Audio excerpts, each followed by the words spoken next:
அனைவருக்கும் வணக்கம். சற்று முன்பு வெளியான முக்கிய அறிவிப்பு.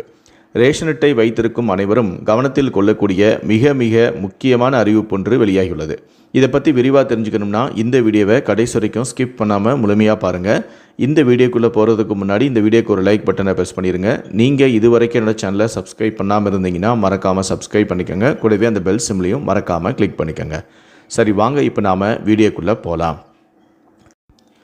தமிழ்நாடு அரசு கலைஞர் மகளிர் உரிமை தொகை திட்டத்தை மறு சீரமைக்க திட்டமிட்டுள்ளது. முதலமைச்சர் விஜய் ஆட்சிக்கு வந்ததுமே கடந்த திமுக ஆட்சியில் செயல்படுத்திய இந்த திட்டத்தை நிறுத்தாமல் செயல்படுத்தப்படும் என்றும் அறிவித்தார். தமிழகத்தில் கலைஞர் மகளிர் உரிமை திட்டத்தின் கீழ் தமிழ்நாடு அரசு தகுதி வாய்ந்த குடும்ப தலைவிகளுக்கு மாதந்தோறும் 1000 ரூபாய் உரிமை தொகையாக நேரடியாக அவர்களின் வங்கி கணக்கிலேயே செலுத்தி வருகிறது. ஏழை பெண்கள் பொருளாதார ரீதியாக வாழ்வில் உயர கொண்டு வரப்பட்ட கலைஞர் உரிமை திட்டம் மக்களால் பெரும் வரவேற்பையும் பெற்றுள்ளது.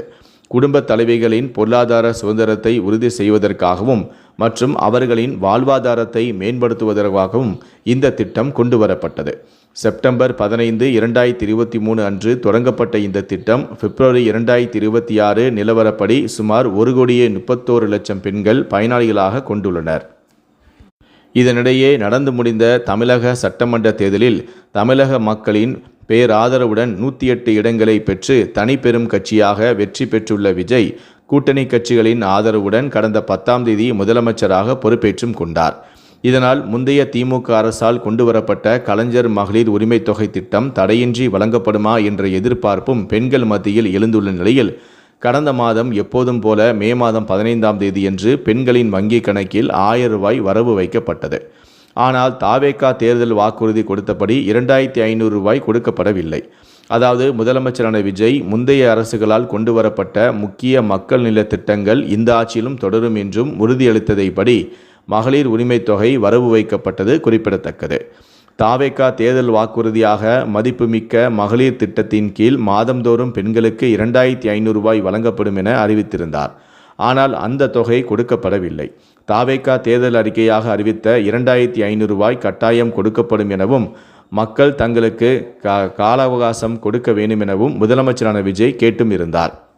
இதையடுத்து சமீபத்தில் 2500 ரூபாய் எப்போது கொடுக்கப்படும் என்ற கேள்விக்கு பதிலளித்த அமைச்சரான மரிய வில்சன் மகளிர் உரிமை தொகை திட்டத்தை சீரமைக்கும் பணிகளை அரசு முடக்கிவிட்டுள்ளதாகவும் தகுதியில்லாதவர்களுக்கும் இந்த திட்டத்தில் மாதந்தோறும் 1000 ரூபாய் வழங்கப்பட்டு வருவது கண்டுபிடிக்கப்பட்டுள்ளதாகவும் குற்றம் சாட்டியுள்ளார்.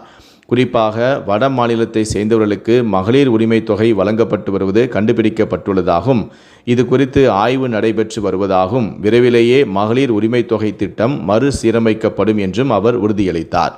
மகளிர் உரிமை தொகை திட்டத்தை மறு சீரமைக்கும் பணி நடைபெற்று வரும் நிலையில் இந்த திட்டத்தின் விதிமுறைகளை பூர்த்தி செய்யாத பயனாளிகள் அனைவருமே இந்த திட்டத்திலிருந்து அதிரடியாக நீக்கப்படுவார்கள் என்றே தெரிகிறது.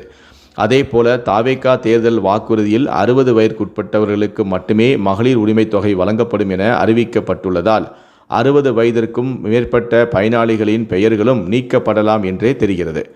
அந்த வகையில்தான் வட மாநிலத்தவர்கள், உரிய தகுதிகளை பெறாதவர்கள், 60 வயதிற்கு மேற்பட்டவர்கள் மற்றும் இறந்தவர்களின் பெயர்களும் நீக்கப்படும்.